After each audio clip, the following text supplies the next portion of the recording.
Hello everyone, let us quietly return to what is already present within. Convention and liberation are not truly separate. They appear as two only until pure essence is directly realized. When this realization occurs, all division disappears completely. To understand this, we begin from convention so that liberation may be understood through it. The very voice being used to communicate right now is itself conventional language, yet this point is rarely explained clearly. You may have heard of the conventional world and the liberated world. The conventional world simply means a world that relies on language for communication. Any language will do, any kind of sound wave, as long as communication happens and understanding arises. That is what is meant by conventional language. But conventional language is not limited to what humans usually think of as language. Here, it refers to vibrations that ripple outward from one mind and can be received and understood by another mind. For example, whales and dolphins communicate through waves moving through water. Specific sound frequencies travel through the ocean and reach another being who receives and interprets them, allowing them to understand one another. That too is conventional language. Conventional language can even be scent, as some animals communicate through smell. This way of explaining Dhamma is rarely heard, yet it reveals that the conventional world is simply a world in which beings communicate through waves of mental activity, what in Buddhist terms is called mental formation, movements of mind, ripples of mind, expressions of mind. The mind itself, however, is the element of liberation. It is a pure essence, a formless life, empty, clear, and profoundly pure. This is liberation. If one can truly discern and distinguish this, realization can occur very quickly. Grasp this point well. I come to offer this understanding again and again. Whoever truly hears and recognizes the essence may experience a sudden awakening, realization, and immediate release from suffering. It is very simple, just understanding, but it must be understanding that reaches the heart. When knowing penetrates deeply enough that the heart fully accepts, clinging releases by itself. Then the state of awakening appears. Sudden clarity, lightness, openness, even tears. This is knowing that has truly reached the heart. The element of liberation is the mind itself, our own formless life essence. We ourselves are this pure element, this very mind. The nature of mind includes movements and formations, what is called mental fabrication. These mental formations are precisely the domain of convention. They include the activity of perceiving, the activity of thinking, and all forms of mental processing. This entire domain is a convention. The domain of the mind itself, however, is purely the domain of the pure element, completely unconditioned. It contains no fabrication at all, no merit, no demerit, no good, no evil, no wholesome or unwholesome states. It does not move, it is not born, and it does not cease. It is a pure elemental being, lacking only the factor of wisdom. This is the aspect of liberation. The domain of convention, by contrast, extends from mental formations all the way to material formations, that is, to name and form. The conventional language that beings rely upon arises from these fabrications. Once the mind depends on fabrication, it has already arisen within the realm of convention and is called a being. When the mind clings to mental fabrication, it is exactly like our present experience. We believe that we are perceiving, thinking, speaking, and feeling pleasure or pain. In truth, we are relying on mental formations. This is the conventional world, the world of conventional language, language that exists for communication. It may be scent, it may be touch, it may be any mode at all, as long as communication and understanding occur. This is a convention. The conventional world includes the activity of knowing. There must be a knowing function that receives and understands, not merely fabrication or thought alone. Only when both are present is the structure of convention complete. Thus, the conventional world contains the knower and the rippling expressions that we call thought as sound waves, imagination as image waves, emotion as waves of liking, disliking, calm, or neutrality, and even memory as patterned waves of recognition. All these formations carry meaning and serve communication in the conventional world. They include the receiver, knowing, and the transmitter, thought, image, and emotion. When all these fabrications are present together, they are called the mental aggregate. Yet even this is not sufficient. Material form is also required, the body, which is part of convention. The conventional world depends on both form and mentality. But in liberation, in the mind itself, none of these exist. It depends on nothing at all. The way to be free from the conventional world is to understand how convention functions, to see that convention is not liberation, that convention is not self, and that convention has no true existence. An analogy may help make this clear. The mind is the originating element, while the conventional world is like its shadow. A shadow has no true existence of its own. It is merely an effect arising from its source. In the same way, the voice that is speaking right now has no inherent existence. It is only a tool used for communication from mind to mind. The images that appear in thought, the emotions that arise, even the body, and even the activity of knowing, all of these are tools used for communication within the conventional world. We are not these things. Whoever truly understands this, awakening can arise immediately. When it is clearly seen that everything we use to communicate in daily life is not self, then whatever emotion may arise in any form is also not self. All of it is merely instrumentation for functioning in the conventional world. When this is seen, it becomes evident that there is no reason to cling. It is like being in a theater. We use the body, thoughts, emotions, and knowing as instruments to play roles. When this is understood, it becomes clear that none of it has true existence. It is only a stage for enactment. We rely on these instruments, we use them, but we do not cling to them.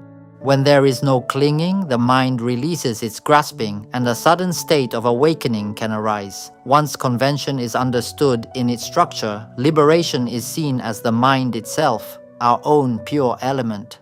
Previously, we held ourselves to be human beings. We took thoughts, imagination, emotions, and knowing to be self. But when this Dhamma is heard repeatedly, one begins to observe directly.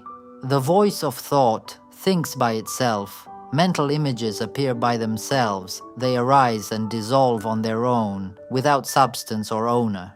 Emotions arise through contact and fade away on their own. Seeing that these are not self and function on their own, one naturally sees there is nothing to cling to. Even the very activity of knowing that is present right now knows by itself. When this is understood directly in present reality, seen clearly to function on its own, awakening arises that nothing at all is self.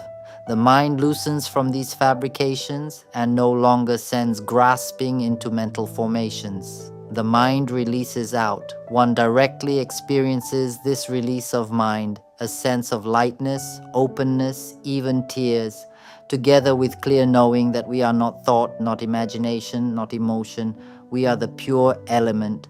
When this is realized, an entirely new knowing appears, one never known before. The former knowledge was the belief that we are human beings and that thoughts, imagination, and emotions truly exist as self.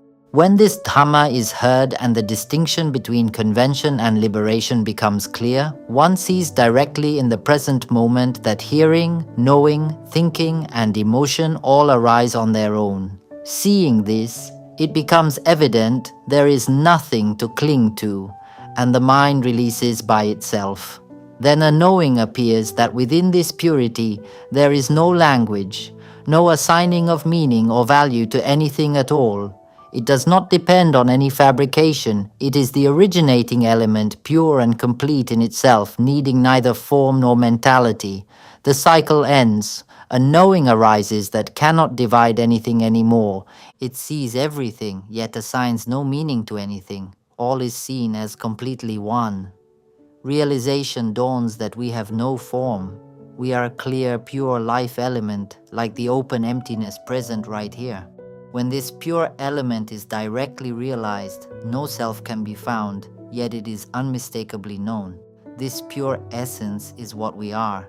It is pure life itself, merging with everything, blending with all phenomena, until nothing can be separated. Because there is only purity. Both convention and liberation are seen as equally pure, the same single essence. No fabrication remains, and it is realized there is nothing further to learn. This is called completion. No reliance on form or mentality remains because it is realized that one is the pure element. When realization occurs, nothing needs to be divided or distinguished anymore. All is a single, clear, pure unity.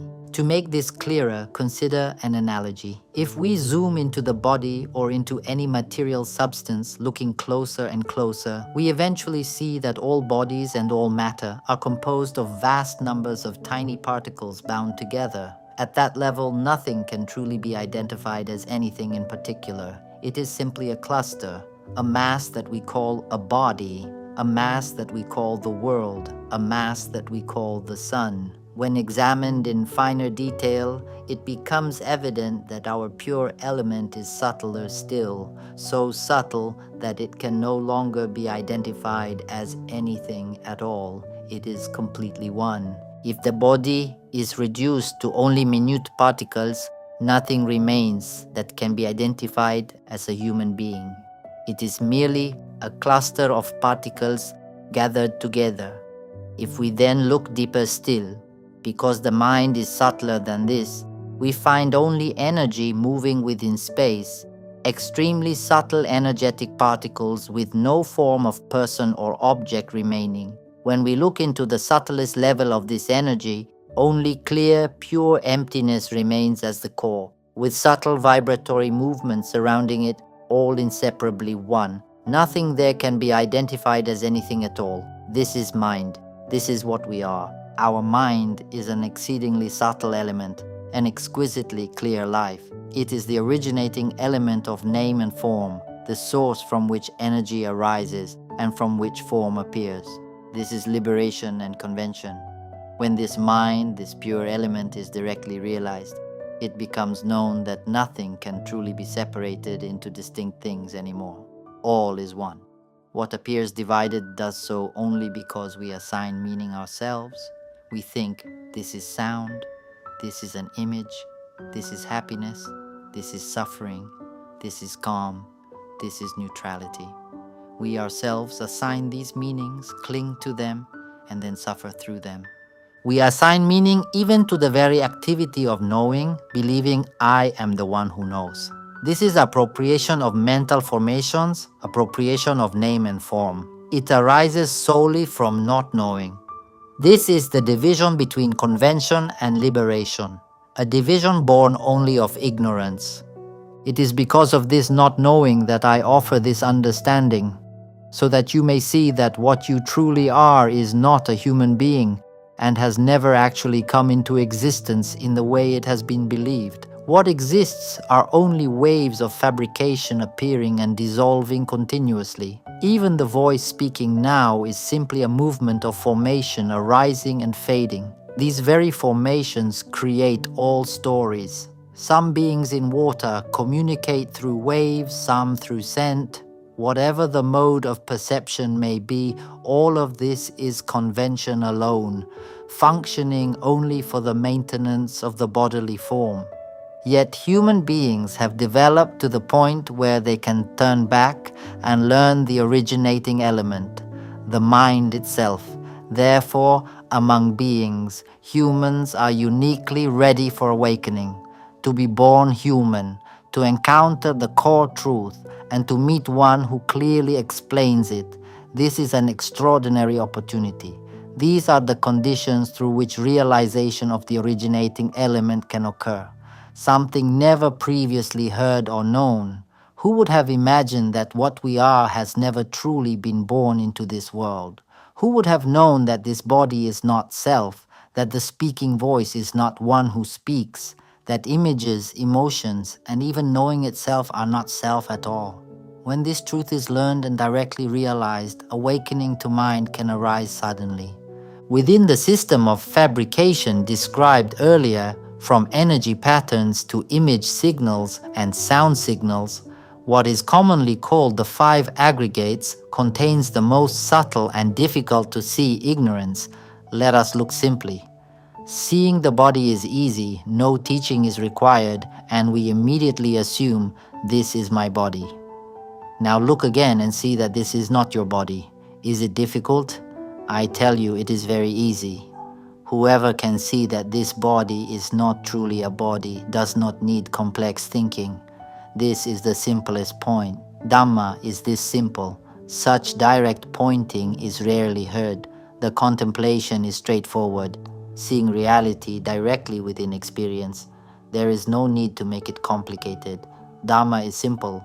Awakening and non-becoming are the simplest of all. The deluded tendency of the mind naturally sees this is my body. Seeing the body as one's own body is very easy, but if we simplify even further, just look at the mass that is seen. What actually is it? We do not truly know. It is not a body and not anyone's body. It is simply something that cannot be identified as anything at all. Whoever can see this clearly may experience a sudden awakening because there is no language that can define what it is. It cannot truly be said to be anything. Where then is the self? It cannot be found. Look at the body until it is seen not as a body but merely as something. Let me explain further. Look simply. Do not engage the thinking mind. I am not teaching you to play with thought. We have been entangled in the world of thought long enough. It is time to stop playing with thought, and realization becomes easy. Dhamma is simple. It does not require intellect. Contemplate in this straightforward way. When you look at this mass, instantly you say, "This is my body." Very easy. Now look again. Equally simple. What actually indicates that this is a body? What indicates that it is your body? What is the marker? This is the easiest point. Dhamma is simple. If something this simple is not yet understood, just listen repeatedly, and understanding will arise on its own. Dhamma is not difficult. It has only been made difficult. The simplest thing is to look at the body. However you look, you cannot truly see that it is a body, because there is no language within direct seeing that declares what it is. Sweep your gaze from left to right, from right to left, without engaging thought, and it becomes clear. It is something unknown, something without name. It is completely one. Even this bodily mass is completely one. All that is seen in Dhamma language is called form, merely an appearance, a visual field. What is called body arises only because we assign meaning and say, this is a body. Thus, the word body comes into being. But if there is only simple knowing without thought, it is merely something that cannot be identified as anything at all. Everything in this world comes into being because we ourselves assign meaning and value to it. If this is truly seen, it becomes clear that even all relationships, even this body itself, arise entirely from thinking and from the assigning of meaning. All form is, in this sense, thought, because mentality assigns meaning to form, and thus form becomes what is named and recognized. Remember this well. Whoever grasps and resolves this point clearly may experience a sudden awakening. After that, what remains is simply listening again and again, and understanding will gradually deepen on its own. I offer this understanding to guide you in the cultivation of wisdom. True effort is the effort of seeing with wisdom, not physical movement, not forced stillness, but the effort to see reality as it is. Whoever repeatedly cultivates this seeing can awaken and be free from suffering very quickly. From what is coarse and easy, we now move inward to what is subtler within the five aggregates. Seeing form is very easy. Seeing that form is not self is also easy. Form arises only because mentality assigns meaning. We think, this is a body. With just this, the entire world comes into being through thought alone. When this is understood, knowing turns inward. Form is then set down, and what remains are the mental aggregates: feeling, perception, mental formation, and consciousness. Among these four mental aggregates, feeling is the coarsest. Feeling means emotion, pleasure, pain, neutrality, and calm. These are what we tend to engage with and cling to, especially the attachment to calm states. Whether liking, disliking, discomfort, or serenity, all are simply feelings. They are experiences that become appropriated and held. Pleasant feelings and painful feelings alike arise through the grasping of these states. Seeing emotion is very easy. No one fails to notice emotion. Pain is known immediately. Suffering is known immediately. Happiness is known immediately. Calm or neutrality is also known at once. Whatever emotion arises is instantly recognized. This is very simple. Now we look further. Can we see that emotion is not truly emotion? Where is emotion actually located? Just as the body was seen not to be a body, but merely something unidentifiable. We now look at emotion in the same way. Happiness, suffering, calm. Can anyone see that these have no name, no language, that they are only something? What is called happiness is simply something that cannot truly be described. It is a surge arising from the pure element and then fading away. Suffering is the same. Happiness, calm, neutrality, all are merely movements, mere occurrences. Whoever can see that emotion is only an appearance that cannot be defined as anything at all is seeing reality as it is. I am guiding you to see this, something rarely heard before, explained plainly and directly. Form has already been set down and seen as only something that cannot be identified, because mentality assigned meaning and thus form appeared. Now we look at emotion or feeling. Can anyone see that feeling is not truly feeling? Seeing happiness and recognizing it as only something. Seeing suffering and recognizing it as only something. Seeing calm and recognizing it as only something, without assigning meaning to it. For it is merely a natural event displaying truth according to conditions, dissolving when conditions end. This truth requires no language. When this is seen, one understands that reality simply appears and disappears according to conditions, without any need for language to assign meaning or value. This stage is seeing the truth exactly as it is. Next comes a subtler stage, memory. Memory is also easy to notice. The moment one recalls, memory appears immediately. But can anyone see that memory is not truly memory? Just as seen before, it is only an occurrence, something that flashes up briefly. Whether called remembering or not remembering, it is simply an arising that passes away, then becomes elaborated into a story. Whoever can see that memory is merely an occurrence, something that cannot truly be identified as anything, has entered a subtler and more difficult level of seeing. When this is seen, the sense of self bound into all remembered stories begins to loosen. The narratives once held as personal history start to dissolve. Memory no longer carries the same meaning. If it is seen as only a fleeting occurrence, then what was believed to be one's past life story is understood to have been only constructed thought. When the mind accepts this, a deep release occurs. The former sense of being a person begins to fall away. This is the continuous seeing through the five aggregates. What remains now are the final two, mental formation and consciousness. Mental formation is the activity of thinking that is occurring right now. This is the most crucial factor because it is what assigns meaning, assigning meaning to memory, to feeling, and to what is called perception. It assigns meaning to sound, language, and body. It becomes clear that mental fabrication is the very mechanism that assigns meaning to both form and mentality.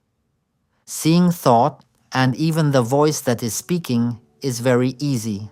If it is seen that this thinking activity is simply an occurrence arising on its own, and that it is the very mechanism assigning meaning to everything, then the entire structure of clinging begins to gradually loosen.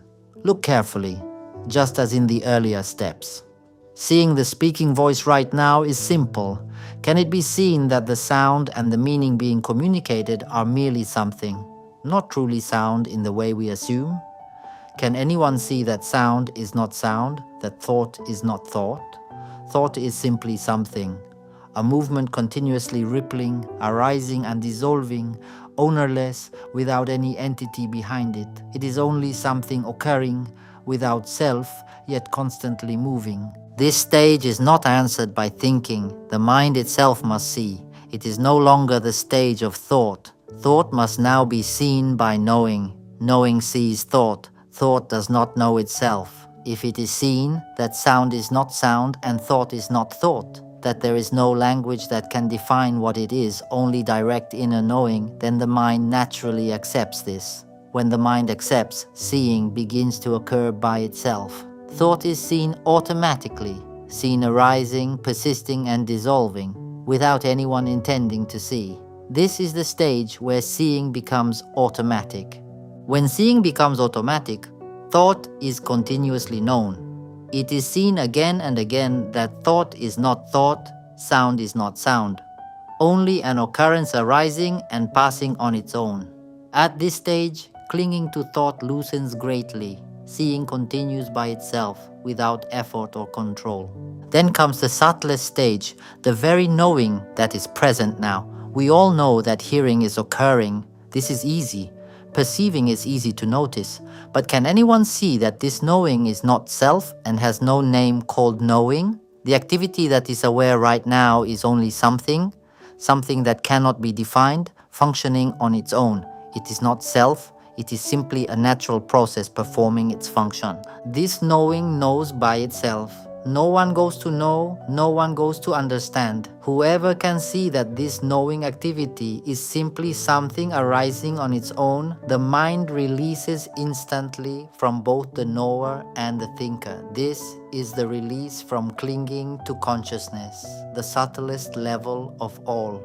It must be seen clearly that there is no one who knows, no one who understands, yet knowing and seeing truly occur, not as self. Before this stage, seeing must already have become automatic. When this point is reached, release happens by itself, liberation happens by itself, freedom happens by itself. From here onward, no person is involved. It is a process in which the mind releases itself, sees itself, and becomes free by itself. I have spoken clearly. This Dharma is almost never explained in this world. It is shown in its simplicity, step by step, from the coarse to the subtle, revealing the progressive sequence of release with clarity. I have described the release from the cycle, release from fortunate and unfortunate realms, release from realms of form and formlessness, release from all layers of clinging, even from the highest refined planes, until complete liberation. This is the stage of completion. The final step is seeing that the very knowing present now is only something functioning on its own, with no name called knowing, no definable identity, and not self. When this is seen, the mind releases instantly, open, clear, and free. The 5 aggregates are fully released in subtle completeness. Awakening arises. Tears may fall. This is true completion, and this is the answer. The most subtle of all is consciousness, the very knower itself. If you're interested in these teachings on awakening, mind observation, and transcending suffering through wisdom, we'd love to hear your thoughts. Share your insights in the comments, provide productive feedback, and if you find this content valuable, don't forget to like, share, and subscribe to the channel.